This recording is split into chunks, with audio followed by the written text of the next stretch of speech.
বিসমিল্লাহির রহমানির রহিম। প্রিয় শিক্ষার্থীরা, জাতীয় বিশ্ববিদ্যালয়ের এই অনলাইন ক্লাসে তোমাদের সবাইকে স্বাগতম। আশা করি তোমরা সবাই ভালো আছো। করোনাকালীন এই শিক্ষা কার্যক্রম চলমান রাখার স্বার্থে জাতীয় বিশ্ববিদ্যালয়ের উদ্যোগে এই অনলাইন ক্লাসে সংযুক্ত হতে পেরে আমি আনন্দিত।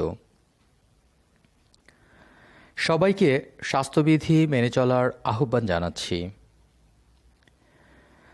আজকের এই লেকচারটি যারা ইসলামের ইতিহাস ও সংস্কৃতি বিষয়ের সম্মান তৃতীয় বর্ষের স্টুডেন্টস তাদের জন্য যে কোর্সগুলো নির্ধারিত রয়েছে সেই কোর্সগুলোর মধ্য থেকে আমি বিশ্ব সভ্যতার ইতিহাস, যেটির কোর্স কোড 23-16-13, এই কোর্সটি থেকে আমি গুরুত্বপূর্ণ কয়েকটি টপিক নিয়ে তোমাদের সাথে কথা বলবো। আজকের লেকচার নাম্বার 8 এবং লেকচারের শিরোনাম ক্যালিডীয় সভ্যতা, ভারত ও মধ্যযুগ। আজকের এই আলোচনার পুরোটা সময় জুড়ে আমি তোমাদের সাথে আছি। আমি মোহাম্মদ ইমামুল ইসলাম কাজল, প্রভাষক, ইসলামের ইতিহাস ও সংস্কৃতি বিভাগ, খুলনা সরকারি মহিলা কলেজ, খুলনা থেকে। আজকের এই লেকচার শেষে আমরা যা জানতে পারব তা হল ক্যালিডীয় সভ্যতা কি, বিশ্ব সভ্যতায় ক্যালিডীয় সভ্যতার যে অবদান রয়েছে সেগুলো সম্পর্কে জানতে পারব, গৌড়রাজ্য সম্পর্কে তথ্য পাব, সামন্ত প্রথা কাকে বলে সেটি জানতে পারব এবং সবশেষ সামন্ততন্ত্র পতনের জন্য যে কারণগুলো দায়ী ছিল সেই কারণগুলো সম্পর্কে আমরা জানতে পারব। তো চলো আমাদের যে সিলেক্টেড টপিক রয়েছে এই টপিকগুলো আমরা ধারাবাহিকভাবে জেনে নেই। 612 খ্রিস্টপূর্বাব্দে অ্যাসিরীয় সাম্রাজ্যের পতন ঘটে এবং ক্যালিডীয় সভ্যতা প্রতিষ্ঠার মাধ্যমে মেসোপটেমিয়া সভ্যতা চূড়ান্ত পর্বে উন্নীত হয়। মেসোপটেমিয়ার দক্ষিণ পূর্বে অবস্থিত পারস্য উপসাগর, এই পারস্য উপসাগরীয় এলাকায় বসবাস করত সেমেটিক জাতিগোষ্ঠী। এই সেমেটিক জাতিভুক্ত একটি গোষ্ঠী হলো ক্যালিডীয়। এই ক্যালিডীয়রা এখানে তারা তাদের সভ্যতা প্রতিষ্ঠা করেছিল বলে ইতিহাসে এটিকে ক্যালিডীয় সভ্যতা বলা হয়ে থাকে। ক্যালিডীয় সভ্যতার প্রতিষ্ঠাতা নেবুকাডনেছার, তিনি অ্যাসিরীয়দের যে রাজধানী, সমৃদ্ধ একটি রাজধানী, নাম ছিল নিনেভা, এই নিনেভা শহরটি বা নগরটি তারা ধ্বংস করলেন। এই নিনেভা শহরটি ধ্বংস করে ব্যাবিলন শহরকে কেন্দ্র করে তারা তাদের রাজধানী স্থাপন করেন এবং সেই রাজধানীকে কেন্দ্র করে তারা তাদের সভ্যতা প্রতিষ্ঠা করে। ক্যালিডীয়রা এই ব্যাবিলনকে, নিনেভা শহর ধ্বংস করে ব্যাবিলনকে কেন্দ্র করে তারা তাদের রাজধানী স্থাপন করেছিলেন এবং এই রাজধানীকে কেন্দ্র করে তারা তাদের সভ্যতা বিনির্মাণ করেছিলেন। এই জন্য এই সভ্যতাকে বলা হয়ে থাকে নব্য ব্যাবিলনীয় সভ্যতা। যদিও নেবুকাডনেছার কর্তৃক প্রতিষ্ঠিত যে ক্যালিডীয় সভ্যতা, এই সভ্যতা মাত্র 85 বছর টিকে ছিল, যেটি খ্রিস্টপূর্ব 626 থেকে খ্রিস্টপূর্ব 539 অব্দ পর্যন্ত। এই স্বল্প সময়ে তারা চেয়েছিল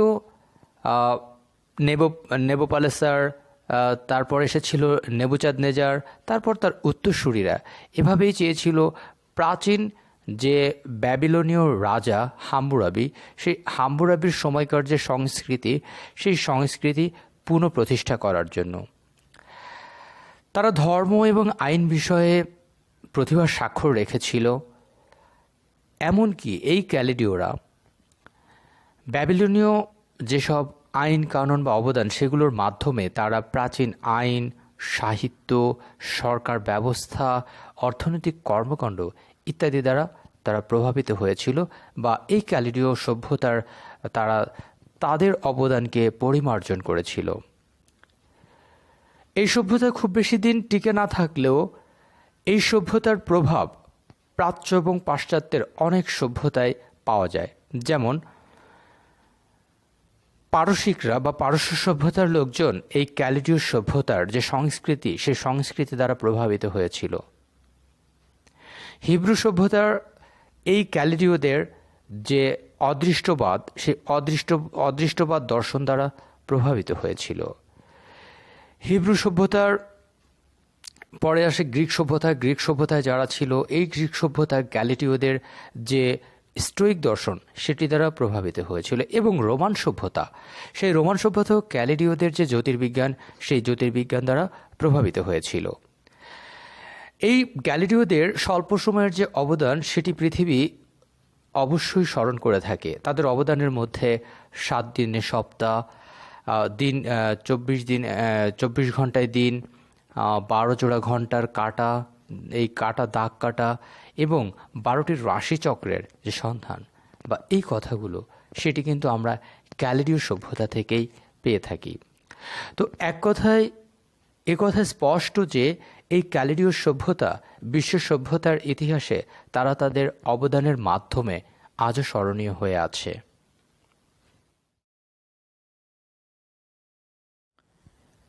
এখন আমরা যে টপিকটি নিয়ে কথা বলবো সেটি হলো বিশ্ব সভ্যতায় ক্যালিডীয় সভ্যতার অবদান, অর্থাৎ ক্যালিডীয় সভ্যতার যে অবদানগুলো ছিল সেটি সম্পর্কে আমরা জেনে নিব। রাজনৈতিক যে পটভূমি, সেই পটভূমিতে ক্যালিডীয় জাতিগোষ্ঠী ব্যাবিলনকে কেন্দ্র করে মেসোপটেমিয়ায় তারা তাদের প্রভুত্ব কায়েম করেছিল। অ্যাসিরীয় সাম্রাজ্যের পতনের পর ক্যালিডীয় সাম্রাজ্যের উত্থান হয় বলেই এই সভ্যতাকে নব্য ব্যাবিলনীয় সভ্যতা হিসেবে চিহ্নিত করা হয়। খ্রিস্টপূর্ব 605 অব্দে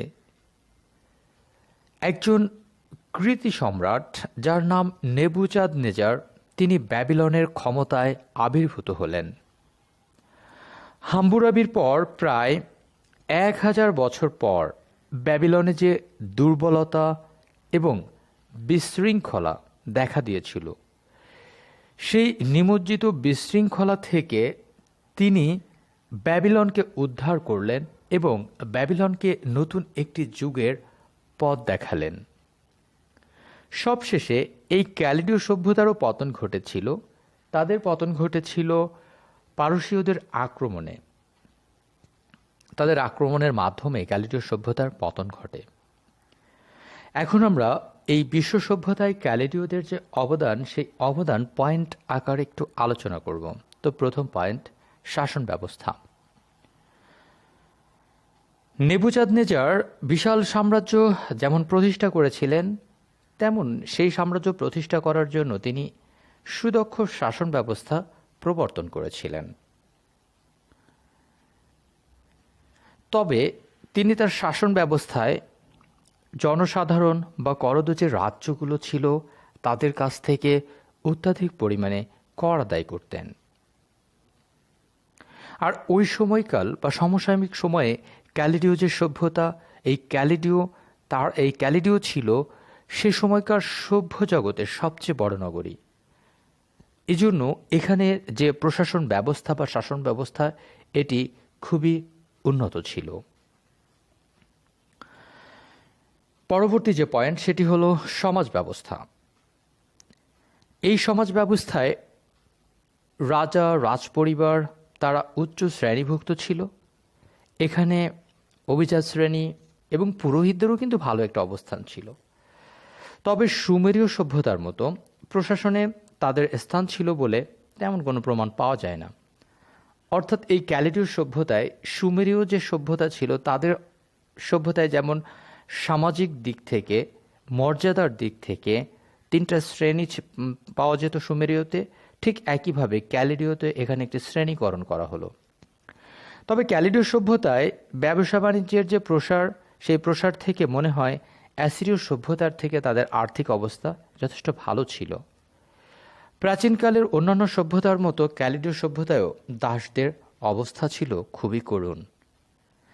এখানে রাজা, রাজপরিবার, পুরোহিত এরা মূলত সমাজের উঁচু শ্রেণীতে অবস্থান করে সকল সুযোগ সুবিধা তারা গ্রহণ করত। এবং যারা এখানে জনসাধারণ বা নিম্ন শ্রেণীর মানুষ ছিল তারা সব ধরনের সুযোগ সুবিধা থেকে বঞ্চিত হতো।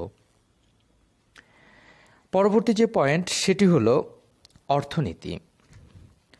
ক্যালিডীয় সভ্যতাতে অর্থনীতির যে মূল ভিত্তি সেটি ছিল কৃষি। ভূমিদাস বা কৃতদাসদের নিয়ে জমি চাষাবাদ করানো হতো এবং সেই জমিতে চাষাবাদ করানোর মাধ্যমে সেখানে উচ্চ ফসল বা উচ্চ ফলনশীল ফসল তারা সেখানে অর্জন করতে পারত। সেই ফসল পাওয়ার মাধ্যমে তারা তাদের অর্থনীতি সচল রাখত এবং এই ফসল যাতে বেশি করে ফলে সেজন্য তারা সেচ ব্যবস্থার যে পদ্ধতি সেটাও প্রচলন করেছিল। আর তাদের যে ফসল উৎপাদন হতো সেই উৎপাদিত ফসলের মধ্যে গম, ডাল, বাদাম, খেজুর, বিভিন্ন ফল এগুলো উল্লেখযোগ্য ছিল। এই ক্যালিডীয় সভ্যতা তারা খনিজ দ্রব্যেও খুব সমৃদ্ধ ছিল, যেমন সোনা, রূপা, তামা এগুলো উত্তোলন করত তারা। এই নতুন ব্যাবিলনীয় সভ্যতা বাণিজ্যের দিক থেকে যথেষ্ট প্রসার ঘটিয়েছিল। এর পরবর্তী যে পয়েন্ট সেটি হলো ধর্ম। ধর্মীয় ক্ষেত্রে ক্যালিডীয়রা তেমন জাগরণ ঘটাতে পারেনি। ক্যালিডীয়দের সময় সব দেবতা তারা এই দেবতার ঊর্ধ্বে স্থান লাভ করেছিল মার্দুক। যদিও ক্যালিডীয়দের ধর্মবিশ্বাস ব্যাবিলনীয়দের মতো এত গভীর ছিল না। ক্যালিডীয়রা জ্যোতিষীয় ধর্ম প্রবর্তন করে মেসোপটেমিয়ায় অনন্য সভ্যতায় বা অন্যান্য সভ্যতায় দেবদেবীদের যে মানবিক গুণাবলী ছিল তা ক্যালিডীয়দের আমলে হারিয়ে যায়। তারা অতি মানবীয় গুণাবলীর অধিকারী হয়ে ওঠেন। ক্যালিডীয়রা ছিল অদৃষ্টবাদী। তারা মনে করত মানুষ সম্পূর্ণভাবে ভাগ্যের উপর নির্ভরশীল, জগতই সর্বনিকৃষ্ট। এমনই দুঃখবাদ তাদের ধর্মনৈতিকতার সৃষ্টিতে তেমন কোনো ভূমিকা রাখতে পারেনি। এ কারণে পার্থিব জীবন সম্পর্কে তাদের আগ্রহ বেশি ছিল এবং এই জগতের সুখ শান্তি তাদের প্রধান বিচার্য ছিল। এর পরবর্তী যে পয়েন্ট সেটি হলো বিজ্ঞান। বিজ্ঞানের ক্ষেত্রে ক্যালিডীয়রা সুমেরীয় এবং অ্যাসিরীয়দের থেকে অনেক বেশি এগিয়ে ছিল। নিঃসন্দেহে বলা যায় যে ক্যালিডীয়রা ছিল মেসোপটেমিয়ার দক্ষ বৈজ্ঞানিক। তবে জ্যোতির্বিজ্ঞানে তারা বেশি অবদান রাখে। যেমন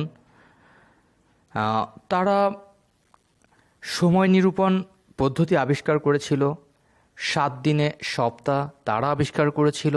তারা একদিনকে 12 জোড়া ঘন্টায় বিভক্ত করেছিল। জোয়ার ভাটা সম্পর্কে তাদের ধারণা ছিল।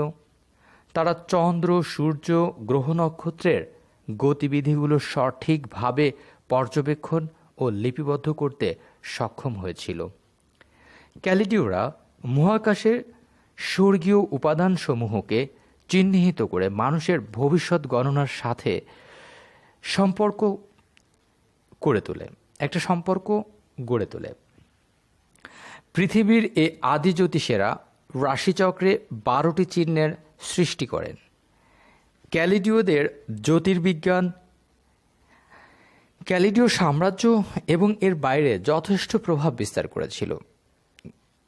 গ্রিক ও রোমান সভ্যতায় ক্যালিডীয় জ্যোতির্বিজ্ঞানের প্রভাব ছিল অনেক বেশি। এর পরবর্তীতে যে পয়েন্ট নিয়ে আমরা আলোচনা করব এটি হচ্ছে শিল্পকলা। ক্যালিডীয় সভ্যতা শিল্পকলার দিক থেকে মেসোপটেমিয়া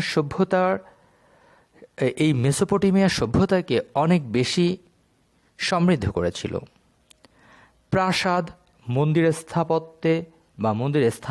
স্থাপনে এই সভ্যতা যথেষ্ট শিল্পরুচির পরিচয় দিয়েছিল। নেবুচাদনেজারের সময় স্থাপত্য শিল্প চরম উৎকর্ষ সাধন করে। বিশ্ববিখ্যাত ব্যাবিলন নগরীর সুখ্যাতি ছিল তখন পৃথিবীব্যাপী। গ্রিক ঐতিহাসিক হেরোডোটাস ব্যাবিলনকে সুপরিকল্পিত, সুন্দর নগরী হিসেবে অভিহিত করেছিলেন। সমস্ত নগরী 185 বর্গমাইল এলাকা জুড়ে অবস্থিত ছিল। বিশাল বিশাল দেওয়াল ঘেরা যে ব্যাবিলন প্রাসাদ প্রায় 2100 একর জমির উপর অবস্থিত ছিল। এই শহরটি ছিল বুরুজ দ্বারা সুদৃঢ় প্রাচীর দ্বারা বেষ্টিত। দেওয়ালগুলো হলুদ রঙের ইটের তৈরি ছিল। মেঝেগুলো সাদা ও নানা বর্ণের ফুটফুটে দাগে চিহ্নিত ছিল। শহরের মধ্যবর্তী স্থানে ছিল দেবদেবী বা তাদের প্রধান দেবী ইশতারের স্মরণে ইশতার ফটক। শহরটির প্রাচীর নির্মাণে তাদের স্থাপত্যিক যে পারদর্শিতা সেটি ফুটে ওঠে।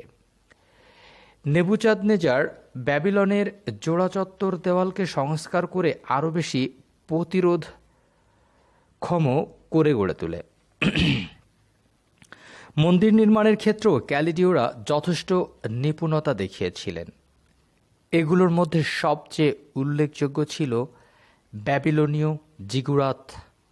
এই ব্যাবিলনীয় জিগুরাত নামে খ্যাত মার্দুক দেবতার নামে উৎসর্গকৃত ব্যাবলের মন্দির।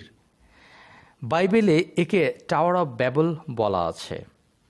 এছাড়া তিনি মার্দুক মন্দির নির্মাণ করেন। এটি টাওয়ার অব ব্যাবলের দক্ষিণে অবস্থিত। নাবু ও ইসাগেলা মন্দিরও তিনি পুনর্নির্মাণ করেছিলেন। তার অপূর্ব কীর্তি ছিল ঝুলন্ত উদ্যান, যেটিকে বলা হয় ব্যাবিলনের ঝুলন্ত উদ্যান। গ্রিকগণ এই সৌধকে পৃথিবীর সপ্ত আশ্চর্য নামে অভিহিত করেন। রানী এসিটিসের মনোরঞ্জনের জন্য ইশতার ফটকের সামনে জিগুরাত বা পিরামিড পদ্ধতিতে ধাপে ধাপে সমান বড় থেকে ছোট ছোট স্তর সৃষ্টি করে এই বিশালাকার উদ্যান তৈরি করা হয়েছিল। প্রতিটি স্তরে পলিমাটি ফেলে তার উপর বিভিন্ন ধরনের গাছ লাগানো হয়। উপর থেকে এটাকে ঝুলন্ত বা শূন্য উদ্যান মনে হতো বলে এর নামকরণ করা হয়েছিল ব্যাবিলনের ঝুলন্ত উদ্যান।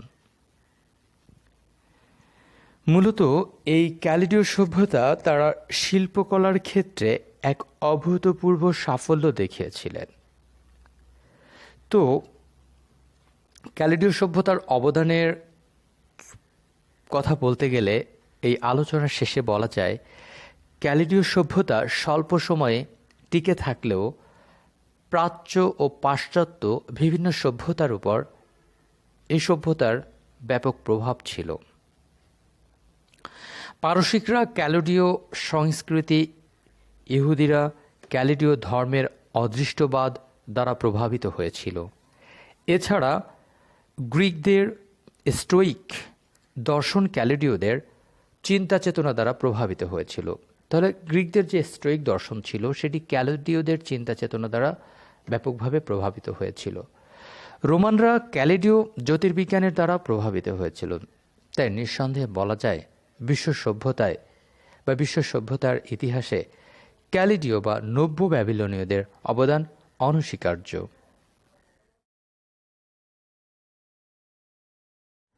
এখন আমরা যে টপিকটি নিয়ে কথা বলবো সেটি হলো গৌড় রাজ্যের পরিচয়, অর্থাৎ গৌড় রাজ্য সম্পর্কে কিছু তথ্য আমরা জেনে নিব। প্রাচীন বাংলার ইতিহাসে গৌড় রাজ্যের উত্থান, এই গৌড় রাজ্যের উত্থানে রাজা শশাঙ্কের অবদান অনস্বীকার্য। গৌড় ছিল গুপ্ত রাজ্যভুক্ত। ষষ্ঠ শতাব্দীর শেষের দিকে প্রায় অর্ধ শতাব্দী কাল জুড়ে মহাসেনগুপ্তের মুখুরি রাজাগণ দুর্বল হয়ে পড়ে। সেই সুযোগে রাজা শশাঙ্ক মুখুরিদের পরাজিত করে গড়ে তোলেন স্বাধীন গৌড় রাজ্য। গুপ্ত সাম্রাজ্যের পতনের পর ষষ্ঠ শতাব্দীতে পরবর্তী গুপ্ত বংশ বলে পরিচিত গুপ্ত উপাধিকারী যে রাজাগণ ছিল তারা উত্তর বাংলায়, পশ্চিম বাংলার উত্তরাংশে এবং মগধে ক্ষমতা বিস্তার করেছিল। ষষ্ঠ শতাব্দীর মাঝামাঝি সময়ে এই অঞ্চলেই গৌড় জনপদ গড়ে তোলা হয়েছিল, বা এই অঞ্চলেই গৌড় জনপদ নামে পরিচিত হয়েছিল। মুখুরি ও পরবর্তী গুপ্তবংশীয় যে রাজাগণ, সে রাজাগণের মধ্যে প্রায় অর্ধ শতাব্দী ব্যাপী পুরুষানুক্রমিক ঝগড়া, দ্বন্দ্ব, কলহ, বিবাদ এগুলো চলতে থাকে। ফলে ষষ্ঠ শতাব্দীর শেষের দিকে পরবর্তী গুপ্তবংশীয় রাজারা দুর্বল হয়ে পড়ে।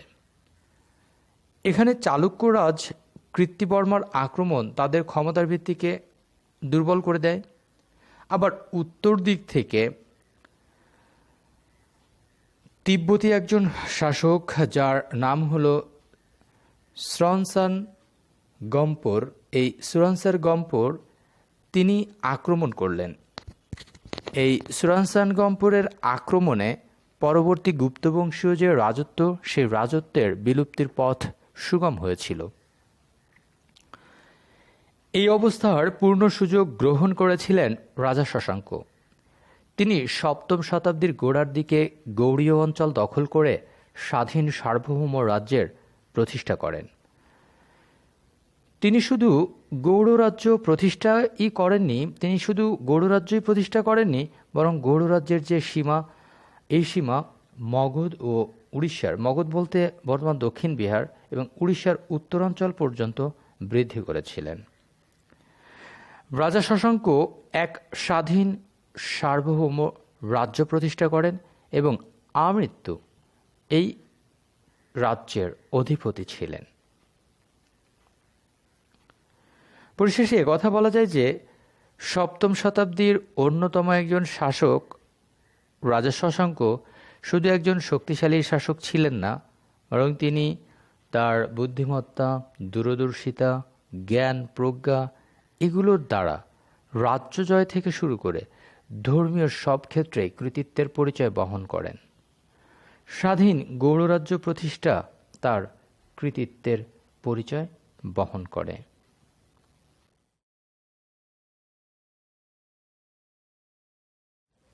এখন আমরা যে টপিকটি নিয়ে কথা বলবো সেটি হলো সামন্ততন্ত্র। মধ্যযুগে ইউরোপের অন্যতম একটি গুরুত্বপূর্ণ সামাজিক ব্যবস্থার নাম সামন্তবাদ। বস্তুত সপ্তম শতাব্দী থেকে সামন্ততন্ত্রের বিকাশ শুরু হয় এবং নবম থেকে ত্রয়োদশ শতাব্দী পর্যন্ত এটি শীর্ষ অবস্থান লাভ করে। ভূমিকে কেন্দ্র করে এই সমাজ ব্যবস্থা গড়ে উঠেছিল। মূলত ভূমিকেন্দ্রিক রাজনৈতিক ও প্রশাসনিক যে বিকেন্দ্রীভূত একটি সরকার ব্যবস্থা, সেই সরকার ব্যবস্থার নামই হল সামন্তবাদ। সামন্ততন্ত্র, যার ইংরেজি প্রতিশব্দ হল ফিউডিয়ালিজম, যেটি ল্যাটিন শব্দ ফিউড থেকে এসেছে। ফিউডিয়ালিজম শব্দটির উৎপত্তি হয়েছে, যার ফিউডিয়ালিজম শব্দ থেকে এই সামন্তবাদ কথাটির উৎপত্তি হয়েছে, যার অর্থ হল খণ্ড খণ্ড ভূমি। মূলত ভূমি ব্যবস্থাপনার মধ্যে দিয়ে এই ব্যবস্থা প্রতিষ্ঠিত হয়েছে বলেই একে সামন্ততন্ত্র বা ফিউডিয়ালিজম বলা হয়ে থাকে। এই ব্যবস্থায় রাষ্ট্রের সর্বোচ্চ অবস্থান থেকে সর্বনিম্ন পর্যায় পর্যন্ত একটি ভূমিকেন্দ্রিক সম্পর্ক বিদ্যমান থাকত। সাধারণভাবে বলা যায় সামন্ততন্ত্র হলো এমন একটি আর্থসামাজিক, রাজনৈতিক ও ধর্মীয় ব্যবস্থা যেখানে শর্ত সাপেক্ষে ভূমিকেন্দ্রিক শাসন ব্যবস্থা পরিচালিত হয়। আমরা এই কথাটিকে যদি একটু বিস্তারিতভাবে বলি, সামন্ততন্ত্র এমন একটি বিশেষ ব্যবস্থাকে বোঝায় যেখানে কতগুলো প্রথা থাকবে, বিধি ব্যবস্থার মাধ্যমে দুর্বল কর্তৃক সবল এবং সবল কর্তৃক দুর্বলকে সাহায্য করা হবে। এক্ষেত্রে সামন্ততন্ত্রের সংজ্ঞা প্রদান করতে চেয়ে আমরা কিছু প্রামাণ্য সংজ্ঞা, অর্থাৎ ঐতিহাসিক বা সমাজবিজ্ঞানীর সংজ্ঞা আমরা একটু দেখতে পাই। যেমন অধ্যাপক AKM নাজমুল করিম তার বিখ্যাত একটি গ্রন্থ changing society in India and Pakistan, এখানে বলেছে, Feudalism to mean a type of culture and society where land holdings is the basis of political and economic power. এই কথাটির অর্থ হল সামন্ততন্ত্র বলতে এমন এক ধরনের সংস্কৃতি বা সমাজ ব্যবস্থা যেখানে রাজনৈতিক ও অর্থনৈতিক শক্তির মূলে হচ্ছে ভূমি মালিকানা। জার্মান ঐতিহাসিক গ্যানশপ বলেন, মধ্যযুগে ইউরোপের কতগুলো অদ্ভুত ব্যবস্থার উদ্ভব ঘটেছিল।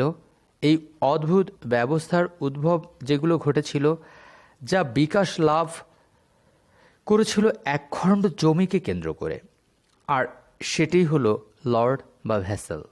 আর এই লর্ড আর ভ্যাসেলের মধ্যে যে সম্পর্ক, তার ফলে যে ব্যবস্থার উদ্ভব হয়েছিল সেটিই সামন্তবাদ।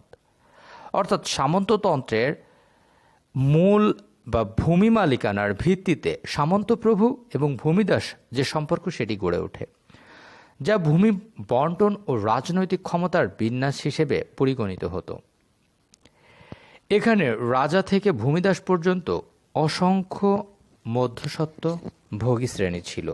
অর্থাৎ মধ্যস্বত্ব ভোগী শ্রেণী, তারা দুর্বলের অর্থ এখান থেকে তাদের একটু অংশ তারা পেয়ে যেত। অন্য একজন ব্যক্তি পিভি মেয়ার্স, যিনি একজন অধ্যাপক, তিনি বলেছেন, সামন্ততন্ত্র হল একটি বিশেষ সমাজ ও সরকার ব্যবস্থা যা বিশেষ ধরনের ভূমি ব্যবস্থার উপর ভিত্তি করে গড়ে ওঠে, যা মধ্যযুগের শেষ পর্বে ইউরোপকে ব্যাপকভাবে বিকশিত করেছিল এবং যার সন্ধান উৎকর্ষতা লাভ করেছিল একাদশ, দ্বাদশ ও ত্রয়োদশ শতাব্দীতে। তো সামন্ততন্ত্রের ক্ষেত্রে আমরা পরিশেষে এই কথা বলতে পারি যে মধ্যযুগের শেষের দিকে ইউরোপে কৃষিভিত্তিক যে সমাজ ব্যবস্থা, সেই সমাজ ব্যবস্থা হতে সামন্ততন্ত্রের উদ্ভব ঘটেছিল। ভূমি এবং ভূমির সাথে মানুষের সম্পর্কই সামন্ততন্ত্রের মূল ভিত্তি।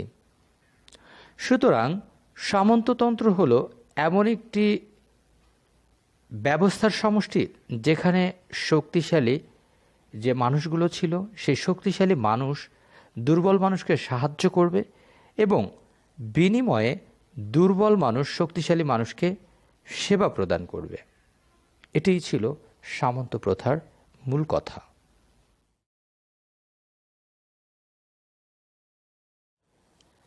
এখন আমরা যে টপিকটি নিয়ে কথা বলবো সেটি হলো এই সামন্ততন্ত্র বা সামন্ত প্রথা। এই সামন্ততন্ত্রের পতনের যে কারণগুলো ছিল, সেই কারণগুলো কী কী সেটি সম্পর্কে এখন আমরা একটু আলোচনা করব। মধ্যযুগে ইউরোপের একটি গুরুত্বপূর্ণ যে আর্থসামাজিক ব্যবস্থা ছিল, সেই ব্যবস্থার নাম হলো সামন্তবাদ, যা ভূমি ব্যবস্থাকে কেন্দ্র করেই গড়ে উঠেছিল। এই আর্থসামাজিক ব্যবস্থার যে মূল উদ্দেশ্য, সেই উদ্দেশ্য হল সমাজের শক্তিশালীদের দুর্বলদের সাহায্য করা এবং দুর্বলরা বিনিময়ে শক্তিশালীদেরকে সেবা প্রদান করবে। কিন্তু এই সামন্তবাদী ব্যবস্থার যে স্থায়ী রূপ, সেটি কিন্তু লাভ করতে পারেনি। এটি কেন লাভ করতে পারেনি বা এই সামন্ত প্রথা কেন, এই সামন্ত প্রথার পতন ঘটল, সেটি আমরা একটু পয়েন্ট আকারে আলোচনা করব। প্রথমেই অভিজাত শ্রেণীর স্বেচ্ছাচারিতা, এই পয়েন্টটি নিয়ে কথা বলবো। সামন্ত প্রথার যে পতন, সেই পতনের জন্য অন্যতম একটি কারণ ছিল এই অভিজাত শ্রেণীর স্বেচ্ছাচারিতা। সাধারণ যে জনগণ ছিল, সেই সাধারণ জনগণ এই অভিজাতদের এই প্রথা বা সাধারণ জনগণ এই অভিজাত শ্রেণীর এই প্রথা তারা মেনে নিতে পারেনি। তারা এই প্রথার বিরোধিতা করেছিল। তারা অভিজাতদের এই স্বেচ্ছাচারিতা পছন্দ করত না। সাধারণ মানুষ ও লর্ডদের এই বৈষম্য তারা মেনে নিতে পারেনি। সর্বশেষ ফরাসি বিপ্লবের মধ্য দিয়ে এই সামন্ত প্রথা বা এর অবসান ঘটে। কেননা এই সমাজে এই সমাজ ব্যবস্থায় বা তৎকালীন সময়ে এখানে সামাজিক যে শ্রেণী, সেই শ্রেণীর উদ্ভব হলো এবং সামাজিক শ্রেণীর উদ্ভব হওয়ার মাধ্যমে যারা অভিজাত শ্রেণীর ছিল তারা সকল ধরনের সুযোগ সুবিধা ভোগ করত। অন্যদিকে যারা সাধারণ জনগণ, কৃষক শ্রেণীর বা যারা ভূমির মালিকানা ছিল না, যারা অসহায় ছিল, তারা সকল ধরনের নির্যাতনের শিকার হতো। সেই ক্ষোভ থেকে তাদের মধ্যে এই সামন্তবাদ বা সামন্ত প্রথা পতনের যে একটি চেষ্টা তাদের মধ্যে তারা লালন করলো এবং যার চূড়ান্ত রূপ হিসেবে এই সামন্ত প্রথার পতন ঘটল। পরবর্তী যে পয়েন্ট সেটি হলো দাসদের স্বাধীনতা। এটি অন্যতম আরেকটি কারণ যে দাসদের স্বাধীনতা। ভূমিকে কেন্দ্র করে ইউরোপে যে সামন্ত প্রথা গড়ে ওঠে সেই ক্ষেত্রে দুটি শ্রেণী বিদ্যমান ছিল। একটি ছিল সামন্ত প্রভু, অপরটি ছিল ভূমিদাস। মধ্যযুগে এই ভূমিদাসরা জমি ভোগের ক্ষেত্রে তারা স্বাধীনতা অর্জন করতে পেরেছিল। তারা মধ্যযুগে ভূমিদাসরা জমি ভোগের স্বাধীনতা অর্জন করলেও তারা কিন্তু সেই জমি স্বাধীনভাবে ভোগ করতে পারত না। এই ভূমিদাস যারা ছিল তারা অভিজাত শ্রেণীর বা অভিজাত সম্প্রদায়ের লোকজনের, তারা হিউজ পরিমাণ সম্পদের মালিক ছিল, ভূমির মালিক ছিল। তাদের সম্পদ নির্দিষ্ট একটি বিধিমালায় চাষাবাদ করত চুক্তিবদ্ধ হয়ে। সেক্ষেত্রে দেখা যেত এই ভূমিদাস শ্রেণীর লোকজন তারা নিগৃহীত হতো। ভূমিদাসরা স্বাধীনতা অর্জনের ফলে তারা কি করলো, নতুন শ্রমের ব্যবসা শুরু করলো, যাতে সামন্ততন্ত্রের যে সিস্টেম সেটি কিন্তু পতন ঘটল। পরবর্তী যে পয়েন্ট সেটি হলো নগর ও শহরের পতন। শহর ও নগর সমাজ বিকাশের অন্যতম একটি দিক, যেটি সামন্ততন্ত্রের পতনে গুরুত্বপূর্ণ প্রভাব বিস্তার করেছিল। ব্যবসায় বাণিজ্যকে কেন্দ্র করে ইউরোপে নগরের যে বিকাশ সেটি ঘটছিল। জনসংখ্যার আধিক্য, ভৌগোলিক ও প্রাকৃতিক কারণ, ব্যাংকিং ব্যবস্থা প্রভৃতি, এই সব কারণেই ক্রমে শহর ও নগরের বিকাশ ঘটতে শুরু করে, যার ফলে এই যে সামন্ত প্রথা বা সামন্তবাদ, এই প্রথার পতন ঘটতে থাকে। এর পরবর্তী যে পয়েন্ট সেটি হলো বার্গার শ্রেণীর উদ্ভব। এই বার্গার শ্রেণীর উদ্ভবের ক্ষেত্রে সামন্ত যুগের শেষের দিকে ব্যবসা বাণিজ্যের ব্যাপক প্রসার ঘটে, যার ফলে নগরগুলোতে নতুন শ্রেণীর উদ্ভব ঘটে। এরা হলেন ব্যাংকার, বণিক, মহাজন, সুদখোর, এদেরকে বার্গার বলা হয়। মধ্যযুগে সামন্ততন্ত্রের অবসানের জন্য এই শ্রেণী ব্যাপক ভূমিকা পালন করে। পরবর্তী যে পয়েন্ট সেটি হলো ক্রুসেড। মধ্যযুগে সামন্ততন্ত্রের পতনে ক্রুসেড বা ধর্ম সংস্কার আন্দোলন বা ধর্মযুদ্ধ ব্যাপক ভূমিকা পালন করেছিল। দ্বাদশ ও ত্রয়োদশ শতাব্দীতে ক্রুসেড সমগ্র ইউরোপকে আলোড়িত করে। এই আলোড়িত করার ফলে এই যুদ্ধে অনেক অভিজাত শ্রেণী অংশগ্রহণ করে। তারা যুদ্ধে প্রচুর অর্থ সম্পদ দান করে দেয়। ফলে অভিজাত শ্রেণীর এই সম্প্রদায়ের লোকজন তারা দুর্বল হয়ে পড়ে এবং তারা দুর্বল হয়ে পড়ার কারণে সামন্ততন্ত্রের যে গতি, সেই গতি কিন্তু থেমে যায়। অর্থাৎ এই ক্রুসেডের বা ধর্ম সংস্কার আন্দোলনের ফলে এই অভিজাত শ্রেণী তারা তাদের সম্পদ, অর্থ এগুলো ব্যয় করার ফলে তারা অর্থনৈতিকভাবে অনেক ক্ষেত্রে ভেঙে পড়ে বা তাদের অর্থনৈতিক অবস্থা আরও দুর্বল হয়ে পড়ে। ফলে সামন্ততন্ত্র পতনের যে পথ, সেই পথকে এই ক্রুসেড ব্যাপকভাবে প্রভাবিত করেছিল। সামন্ততন্ত্রের যে আলোচনা এতক্ষণ আমরা করলাম, সেই আলোচনার শেষে বলা যায় সামন্ততন্ত্র একটি গুরুত্বপূর্ণ আর্থসামাজিক ব্যবস্থা হলেও সেটি কিন্তু বেশি দিন স্থায়ী রূপ লাভ করতে পারেনি।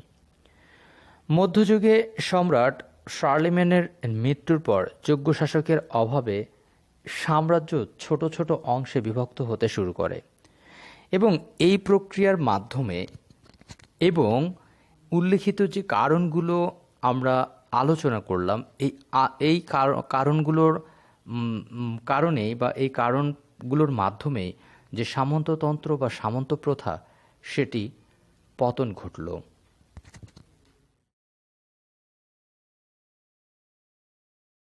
এতক্ষণ আমরা যা আলোচনা করলাম সেই আলোচনার জন্য আমরা কিছু রেফারেন্স বইয়ের উল্লেখ করব।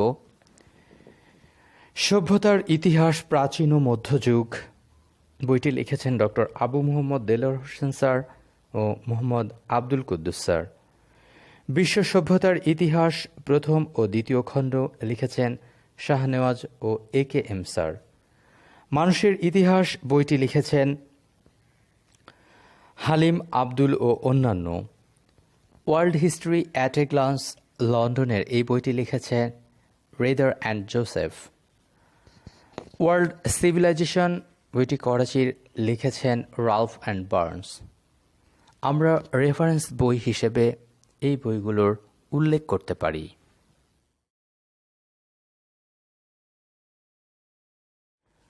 প্রিয় শিক্ষার্থীরা, এতক্ষণ ধৈর্য ধরে আমার ক্লাসের সাথে থাকার জন্য তোমাদের সবাইকে ধন্যবাদ। আশা করি আজকের লেকচারটি শেষে তোমাদের কিছুটা হলেও উপকার হয়েছে। এই লেকচারের পাশাপাশি তোমরা বাসায় তোমাদের এই যে লেকচারটি আমি প্রদান করলাম, এখানে যে টপিকগুলো আমি আলোচনা করলাম সেগুলো তোমরা বাসায় অনুশীলন করবে।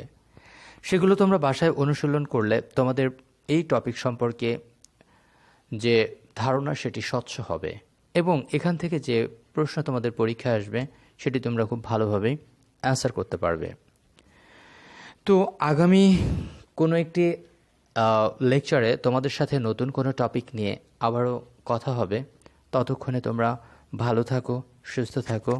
আল্লাহ হাফেজ।